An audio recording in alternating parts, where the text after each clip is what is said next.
The Last Dagger. That was meant to be a nice age reference.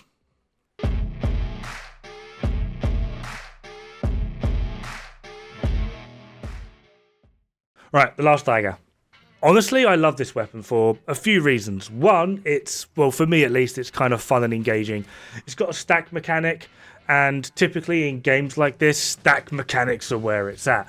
The more you hit or the more you do, depending on what this weapon is wanting and how it requires you to stack, the more you then get out of it, up to a point of where it's either going to do oonga boongas or just slap and do something weird. Typically in games like this has always been like the best way to play. I mean, you can look at like Division 2 with Strikers, Heartbreaker. You can look at Diablo with the Masquerade stacking sets, or Thorns. Old school World of Warcraft with the Paladin stacking. Like it's been a thing for God knows how long. Stacks are good. So a weapon that stacks in the first Descendant, sign me up. Another reason I like it is it's kind of twofold, and it synergizes very, very well with a fair few characters to a point of where it actively becomes ridiculous. Like, it's actually insane in how powerful this weapon really is. However, the main reason I like it, and this is just me kind of being a little bit vindictive, but with the first Descendant, there's a load new spreadsheet warriors come out of the closet. And they love looking at all these numbers, but they don't know what they're reading, and I find it hilarious. So I'm seeing them recommending builds of XYZ because in-game it gives them big number. But that big number doesn't always mean what you think it is, Cupcake. The Last Dagger, in terms of overall performance, beats so many weapons that if you actually looked into it properly and calculated it properly, you would have to redefine this entire game's meta because no one knows what they're doing, and I find that hilarious. I am including me in that list because at the moment I've looked at completely 4 weapons: Thundercage, Python, Nizestra's Devotion, and Last Dagger. I'm now working on Greg's Reversed Fate thing. Essentially, I like watching people math themselves into a corner and then squirm trying to get out of it because they got no idea how. Now, throughout, I'm going to be suggesting you use this weapon on Valby simply because of how Valby with Supply Moisture works. It's kind of insane. Also, I'm not calling this person out, but I went onto YouTube to find the most powerful tamer build. So I found someone called Drybear, and they claim to have the most powerful tamer build, which I'm going to be using as an example. Here it is. Now, I want no comments. Positive fine. Negative comments about this build.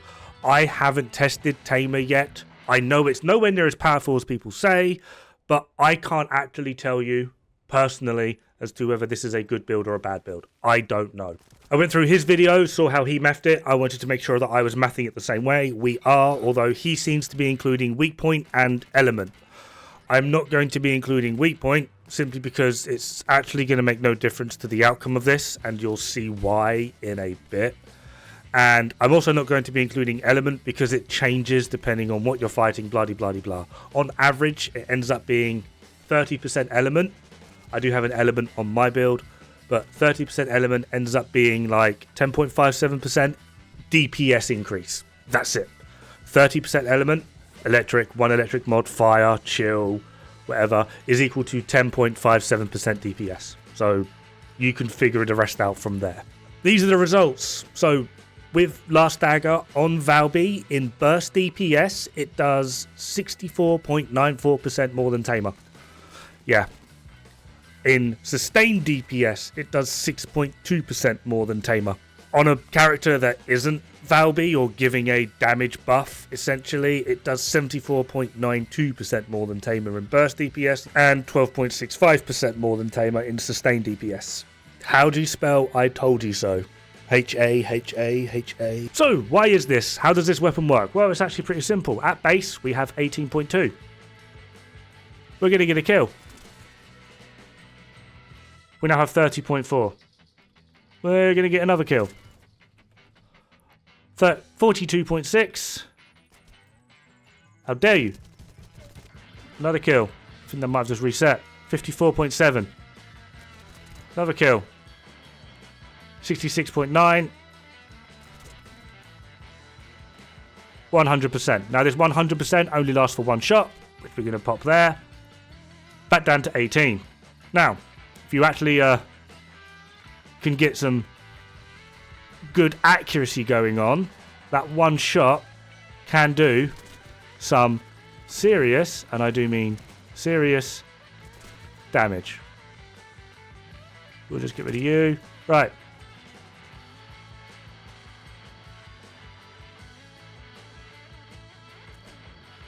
That was 744,000 damage. Not including the element. Not including the element. But obviously, it resets us back to 0.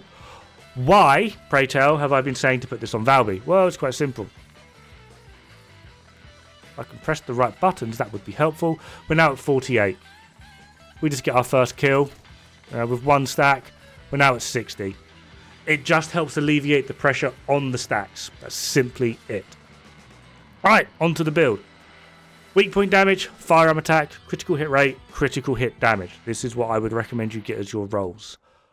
I am a lucky bastard and I got this first try out of nowhere for no apparent reason. I just went on, I rolled it, and this is what came up.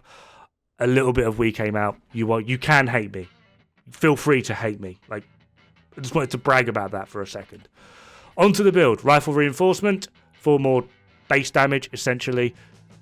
Better concentration, more critical hit damage. We really need that critical hit damage. Critical hit chance is kind of a priority, but it's nowhere near as much as critical hit damage. That is where all of the damage is coming from because we have such a high critical hit rate.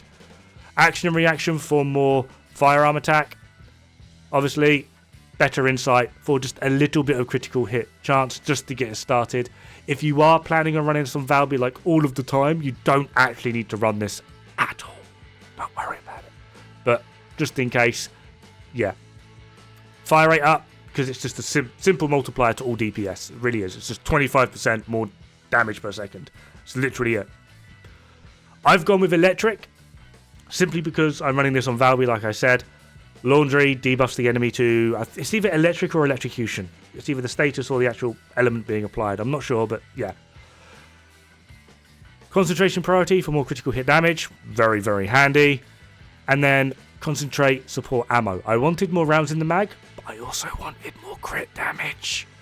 Personal choice for me. If you don't want that, or just want more rounds, you obviously can go for expand weapon charge. It's entirely up to you as to what you want to do. Weak point sight, simply because this weapon scales beautifully with weak point and you can get some serious damage, as I just showed. Admittedly, it's like at the end of, well, mid to the end of every mag, but like I think the highest I've hit with this weapon is 854,000, which is pretty juicy. Firing Fiesta just to help satisfy the small magazine and ammo consumption of this weapon. It can get pretty grr. Right, now to address the elephant in the room, which is Colossus fights. Colossus fights are obviously going to be a weak point for this weapon. The reason being, there's limited to no ads to stack on, and if there are ads to stack on, normally a bunny goes woohoo and kills them all. And yeah, obviously, again, this is why I suggest Valby. We can use Valby for this. Now, a few days ago, I believe it was 2 days, by the time this actually goes up, maybe even 3, I did Hard Devourer with this weapon on Lepic, which basically meant I had to struggle with the 18% critical hit chance the whole way through the fight, and I believe it took me about 2 minutes to do it. I feel that's pretty reasonable for this weapon that is completely unable to reliably use its own stack. I kind of want to go back once I've got my Valby fully built up and go back and try again with Ultimate Valby to hopefully see how much better it then performs, and hopefully I can get that time down to just under a minute if my calculations are correctamundo, which they tend to be pretty accurate. But yes, using this weapon in a Colossus fight, particularly without Valby, can be a struggle. You either don't have the ads, or you get the ads, but you only get like one stack, and that one stack lasts 10 seconds. This is not going to be a favourable situation for you. What is a favourable situation is areas like what you're seeing now. Add density, as well as understanding the mechanic of the game and when and where to push. Moving around, using your abilities to actually get the maximum amount of damage out possible with the character you have selected. It does require a little bit of intelligent play. You have to micromanage a tiny bit, manage your stacks, manage your abilities, as well as like with Valby, you have to stay on the water. You don't have to, but it's very helpful, and especially if you don't have any form of stacks. And you can clear content pretty easily, and it also looks pretty damn cool. Anyway, that is going to do it for this video. Hopefully I can catch you in the next one if I haven't scared you away by now. In the meantime though, have fun, good luck, and don't die. It's bad for the health.